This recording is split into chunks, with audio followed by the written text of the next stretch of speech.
Ubona ko ibintu bikomeje kuba byagorana cyane. Turi kubona ko ibya Hanta ndetse na Vumilia bikomeje kuba byagorana. Ese noneho ko tubona umukobwa washaka kuba bashingira Hanta nawe atangiye kuba yagenda kuri Hanta ku rwego rwo hejuru, uratekereza biraza kuba byagenda ute? Ko tubona n'umukobwa washaka kuba bashingira Hanta nawe atangiye kuba yagenda kuri Hanta ku bino kubwiza ko Hanta arimo kuba yamusaba kuba yamurongora byanga byakunda, uratekereza biraza kuba byakunda? Ese urabona ibi byari kumusaba araza kuba yabikora? Guys, ibintu byo bikomeje kuba byafata urundi rwego, ndetse impinduka zikomeje kuba zagaragara, zikomeje kuba zaba ikibazo gikomeye cyane. Ese Hanta na Vumilia ibyabo biraza kuba byarangira amahoro?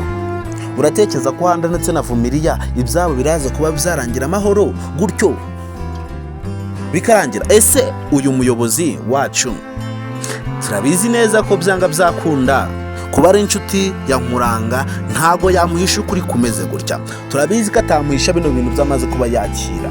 Ese uratekereza biraza kuba byagendutse? Uratekereza buri no banga Hanta bikishije umudugudu wacu ririnzwe? Guys, nkwayikaze niba ugambira wisanze hano kuri iyi channel, ndagusaba kugira ngo ube wadutera inkunga kuba wakanda kuri buto subscribe kugira tujyane mu biganiro byose bari gukurikira umunsi ku munsi kuri filime yacu My Daughter. Ndagira ngo nawe niba ukurikirana filime yacu My Daughter umunsi ku munsi wambwira nawe ukuntu ukwimva. Ese Hanta na Vumilia utekereza ko urwo ruzakomera? Ese nubwo rwakomera utekereza ko umuntu witwa Isabella namara kuba yakira ukuri kose akamenya ko Hanta ari we se w'uyu mwana wiyirwa rwanira umunsi ku munsi, akirwa hana na Vumilia umunsi ku munsi, kandi uyu mwana ari we muri umuna w'umugabo we, utekereza ko we azabizakira ute?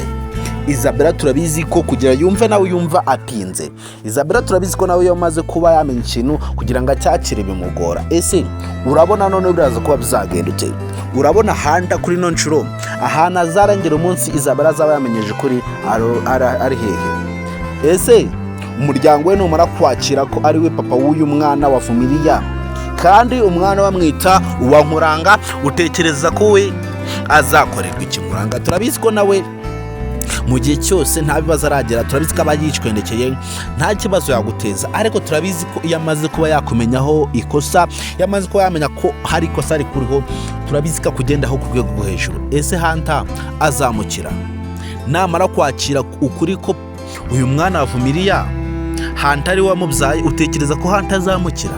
Guys, ndagira ngo wowe umbwire nawe ukuntu uri kumva uko filime yacu My Daughter ubwo iri kugenda. Ese ko mubona noneho Michelle tutangiye kubona ko mama wa Nkuranga atangiye kuba yamugendaho, utekereza ko aya mabanga ashaka kuba yabaza umuntu witwa Jeanne, kandi tukaba tuzi ko Jeanne ari umwasama, avuga buri kantu kose yabonye mu buzima bwe abashaka kuba yagashira hanze ngo bose bakamenye?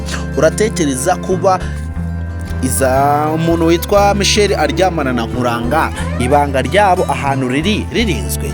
Ese uratekereza ko bino bikorwa byose agiye akora umunsi ku munsi nibiza kuba byamenyekana ndetse bikagera no ku rwego rwo kuba byagera kuri Isabella muri gereza? Utekereza ko Michelle azabyitwara mute?